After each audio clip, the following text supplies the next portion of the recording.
Hello, नमस्कार दोस्तों। आप लोगों का स्वागत है आपके अपने यूट्यूब चैनल गौरव वर्ल्ड क्लासेस में।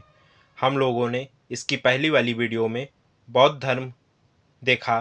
थ्योरी के माध्यम से हम लोग इस वीडियो में 100 प्रश्नों के माध्यम से बौद्ध धर्म को और बेहतरीन तरीके से समझने का प्रयास करते हैं। आइए हम लोग स्टार्ट करते हैं। हमारा पहला प्रश्न है,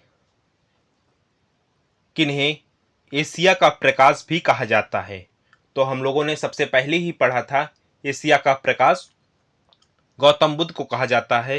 तो इसका सही जवाब हो जाएगा ऑप्शन नंबर ए। इसके बाद प्रश्न नंबर दूसरा है, गौतम बुद्ध का जन्म स्थल एक वन था जिसे के नाम से जाना जाता है। तो क्या था? लुम्बिनी। यानी कि ऑप्शन नंबर सी सही हो जाएगा। ये प्रश्न ऐसे हैं जो कि कई बार कई एग्जामों में पूछे जा चुके हैं। इसके बाद प्रश्न नंबर तीसरा है, गौतम बुद्ध का जन्म स्थान किसके द्वारा अंकित किया जाता है? तो इसका सही जवाब हो जाएगा अशोक मौर्य का रुमिनदेई स्तंभ। किसका? अशोक मौर्य का रुम्बिनदेई स्तंभ, यानी ऑप्शन नंबर ए सही हो जाएगा। इसके बाद प्रश्न नंबर 4 है, निम्नलिखित में से कौन सा त्योहार गौतम बुद्ध की जयंती के रूप में मनाया जाता है? तो इसका सही जवाब हो जाएगा वेसक।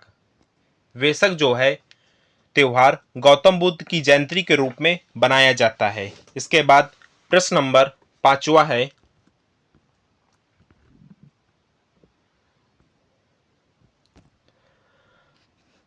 गौतम बुद्ध का वास्तविक नाम क्या था?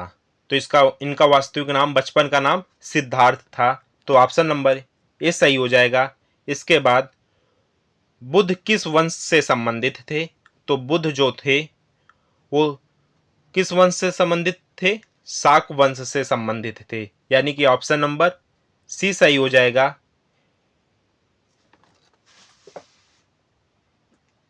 इनके जो पिता थे शाक वंश के मुखिया थे।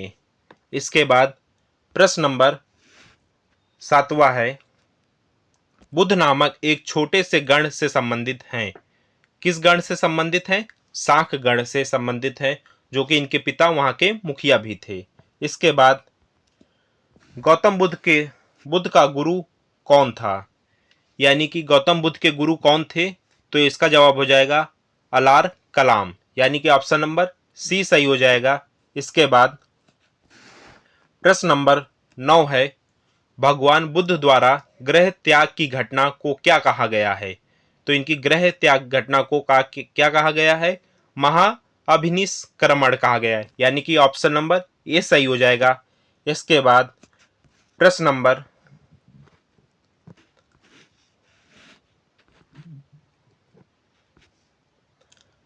10 है, बुद्ध का अर्थ है, बुद्ध का क्या अर्थ है?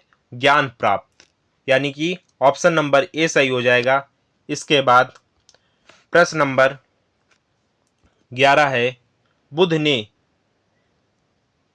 ने में एक पीपल के पेड़ के नीचे कई दिनों तक तपस्या की जहां वे ज्ञान प्राप्त हुआ था।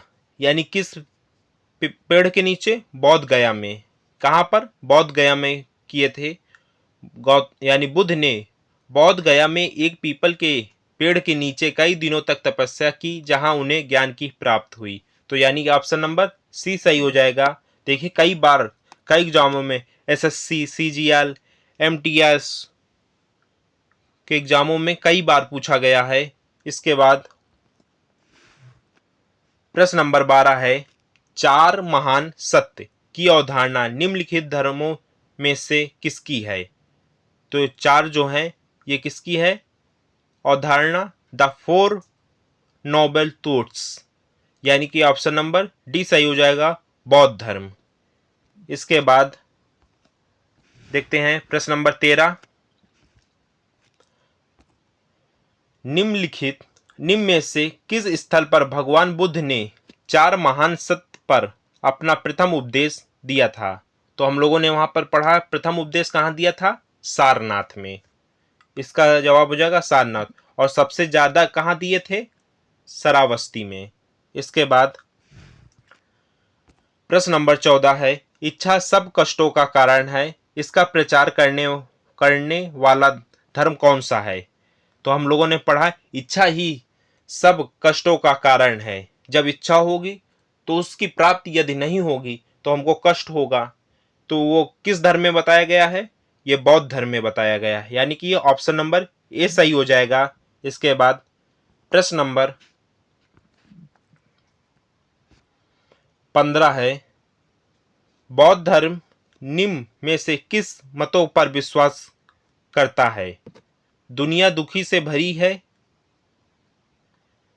लोगों को दुख उनकी इच्छा के कारण होता है, यदि इच्छाओं पर काबू पा लिया जाए तो निवारण मिल जाएगा, ईश्वर और आत्मा के अस्तित्व को स्वीकार करना चाहिए।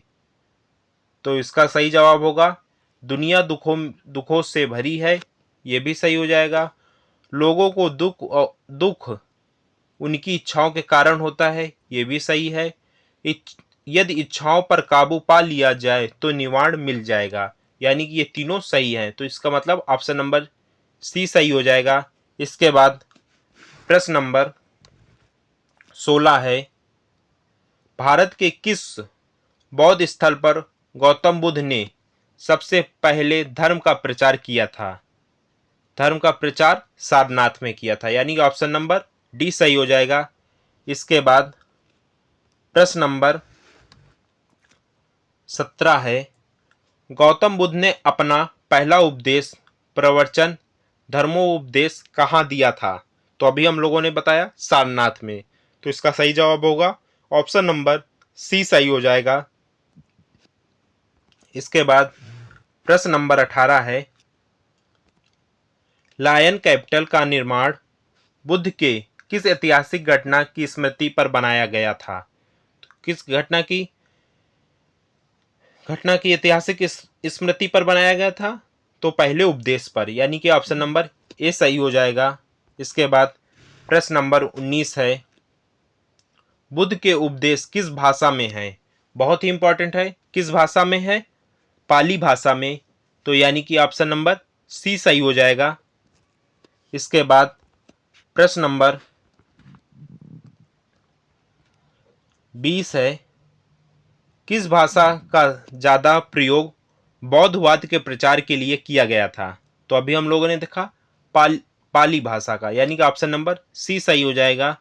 बुद्ध धर्म यानी बुद्ध धम्म और संघ मिलकर कहलाते हैं, क्या कहलाते हैं? त्रिरत्न कहलाते हैं, यानी कि ऑप्शन नंबर ए सही हो जाएगा।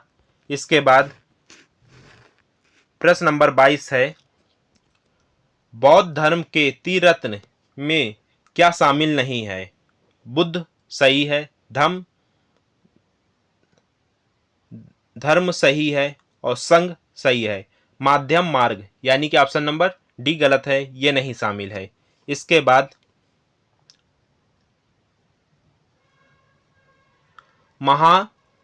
प्रश्न नंबर 23 है, महाबोधि मंदिर परिषद का के जीवन से सीधा संबंध है, किससे संबंध है?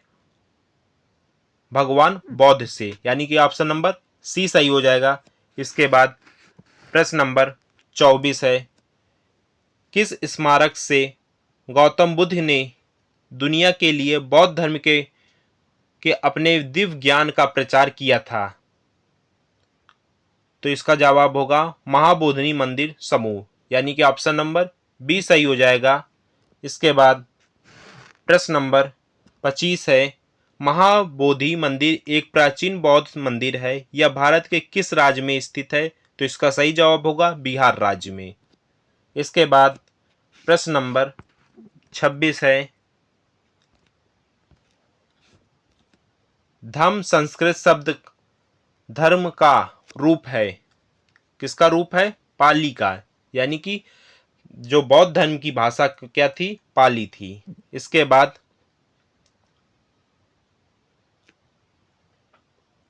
प्रश्न नंबर 27 है, निम्न में से कौन सा तत्व धर्म में वर्णित नहीं था? तो कौन सा? माता पिता का आज्ञा पालन है, दान पुण्य है, भातृभाव है, संघ के प्रति आस्था ये नहीं है, यानी कि ऑप्शन नंबर डी गलत हो जाएगा। इसके बाद बौद्ध धर्म में बुल का संबंध बुद्ध के जीवन के किस घटना के साथ है? किस घटना के साथ है बुल का? तो इसका सही जवाब होगा जन्म का, यानी कि ऑप्शन नंबर ए सही हो जाएगा। इसके बाद प्रश्न नंबर 29 है, निम्नलिखित में से बौद्ध धर्म की पवित्र पुस्तक कौन सी है? तो इनकी पवित्र पुस्तक है त्रिपिटक, यानी कि ऑप्शन नंबर ए सही हो जाएगा। इसके बाद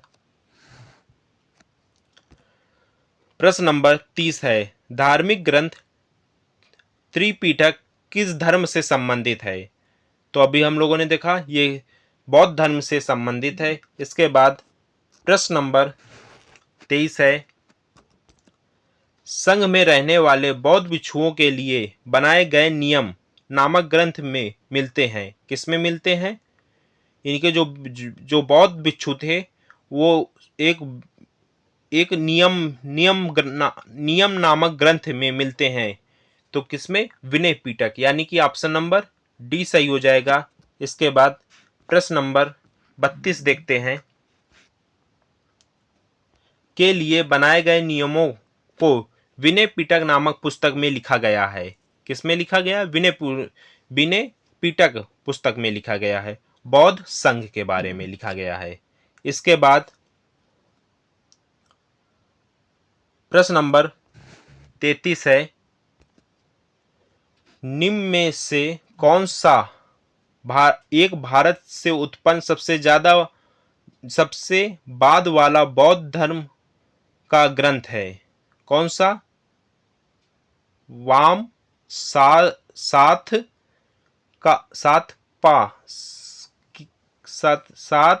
पा का सीनी, यानी कि ऑप्शन नंबर डी सही हो जाएगा।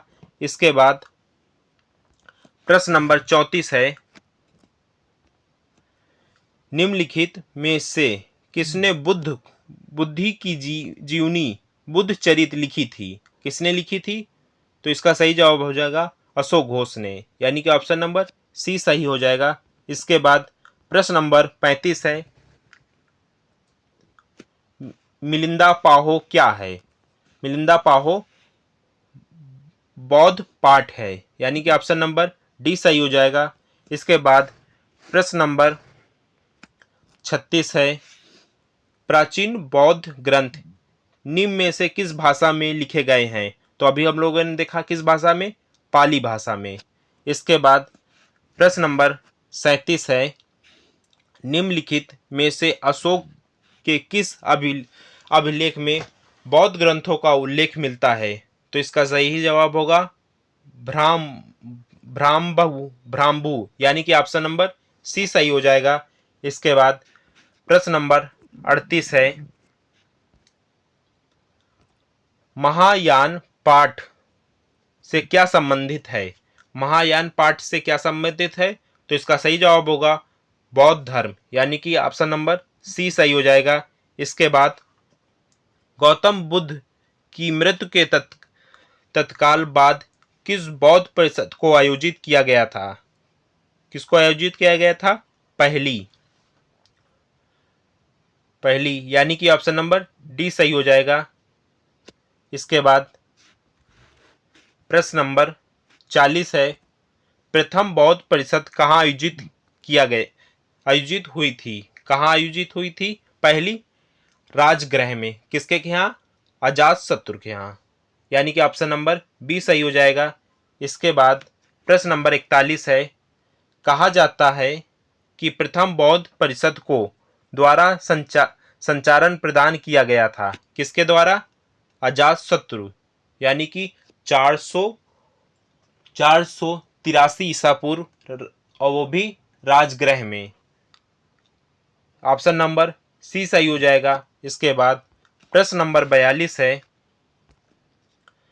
अशोक के शासनकाल के प्रमुख आयोजनों में से एक 250 ईसा पूर्व में राजधानी पाटलिपुत्र में बौद्ध परिषद का आयोजन हुआ था। यानी अजातशत्रु, यानी कि पहला अजातशत्रु, दूसरा काला अशोक, तीसरा अशोक यहाँ, तीसरा जो बौद्ध संगीति थी वो अशोक यहाँ हुई थी। तो यानी कि ऑप्शन नंबर बी सही हो जाएगा। इसके बाद प्रश्न नंबर 43 देखते हैं। अशोक ने तृतीय बौद्ध परिषद कहाँ बुलाई थी? तो इसका सही जवाब हो जाएगा ऑप्शन नंबर ए, पाटलिपुत्र में। इसके बाद प्रश्न नंबर 44 देखते हैं। चौथी बौद्ध परिषद कहाँ हुई थी? कुंडलवन, कश्मीर में हुई थी। यानी कि ऑप्शन नंबर बी सही हो जाएगा। इसके बाद पांचवी बौद्ध परिषद का आयोजन किसने किया था? तो पांचवी बौद्ध परिषद का आयोजन किसने किया था? हर्ष ने किया था। यानी कि ऑप्शन नंबर सी सही हो जाएगा। इसके बाद प्रश्न नंबर 46 है। गुप्त चित्रों का सर्वश्रेष्ठ नमूना किस जगह पर है? तो इसका जवाब हो जाएगा अजंता की गुफाओं पर। यानी कि ऑप्शन नंबर सी सही हो जाएगा। इसके बाद प्रश्न नंबर 47 है। निम्न में से कौन सी कथाएं अजंता गुफाएं की चित्रकला एवं मूर्ति कलाओं से संबंधित हैं? तो इसका सही जवाब हो जाएगा जातक कथाएं। यानी कि ऑप्शन नंबर ए सही हो जाएगा। इसके बाद प्रश्न नंबर 48 है। अजंता चित्रकला का विषय वस्तु निम्नलिखित में से किससे संबंधित है? तो इसका सही जवाब हो जाएगा बौद्ध धर्म। यानी कि ऑप्शन नंबर बी सही हो जाएगा। इसके बाद प्रश्न नंबर 49 है। निम्न में से किस गुफा में पद्मपाणि बोधिसत्व नामक पेंटिंग पाई गई है? कहाँ पाई गई है? अजंता गुफा 1 में। यानी कि ऑप्शन नंबर ए सही हो जाएगा। इसके बाद प्रश्न नंबर 50 देखते हैं। महाराष्ट्र में स्थित अजंता में चट्टानों को काटकर बनाए गए गुफा स्मारक किस धर्म के हैं? तो इसका सही जवाब होगा बौद्ध धर्म के। यानी कि ऑप्शन नंबर बी सही हो जाएगा। इसके बाद प्रश्न नंबर 51 है। भारत के किस राज्य में अजंता और एलोरा की गुफाएं स्थित हैं? तो कहाँ है? महाराष्ट्र में। यानी कि ऑप्शन नंबर डी सही हो जाएगा। इसके बाद प्रश्न नंबर 52 है। निम्नलिखित में से क्या अजंता गुफाओं के संबंध में सही नहीं है? ये महाराष्ट्र में स्थित हैं, बिल्कुल सही है। ये बौद्ध कला से सुसज्जित हैं, ये भी सही है। इसके बाद ये प्राचीन भारत में प्रयुक्त तकनीकों को दर्शाती हैं, ये गलत है। इसके बाद इनमें फूल पत्तियों के चित्र नहीं है, ये सही है। यानी कि ऑप्शन नंबर सी गलत हो जाएगा। इसके बाद प्रश्न नंबर 53 है कि यानी चट्टान गुफा मंदिर दुनिया की सबसे बड़ी अखंड संरचना है, कौन सी? एलोरा की गुफा। एलोरा की चट्टान या गुफा जो है दुनिया की सबसे बड़ी अखंड संरचना है। यानी कि ऑप्शन नंबर सी सही हो जाएगा। इसके बाद प्रश्न नंबर 54 है। कौन सी गुफाएं बौद्ध धर्म, हिंदू धर्म और जैन धर्म के धार्मिक कला की सांस्कृतिक मिश्रण है? कौन सी गुफा है? एलोरा की गुफाएं। एलोरा की गुफाएं हिंदू धर्म का भी पाया जाता है वहां पर साक्ष्य, बौद्ध धर्म का और जैन धर्म का, तीनों धर्म का साक्ष्य पाया जाता है। कहां पर? एलोरा की गुफाएं, जो कि महाराष्ट्र में स्थित हैं। इसके बाद प्रश्न नंबर 55 है। एलोरा की गुफाएं और शैलकृत मंदिर हैं, हिंदू, बौद्ध और जैन तीनों की हैं। तो इस वीडियो में हम लोग 55 प्रश्न देखते हैं और इसकी बाद वाली वीडियो में फिर 55 प्रश्न देखते हैं, बौद्ध धर्म को हम कंप्लीट करते हैं। तो इस वीडियो को यदि अच्छा लगा हो तो लाइक करें, कमेंट करें और अपने दोस्तों को शेयर करें। जय हिंद।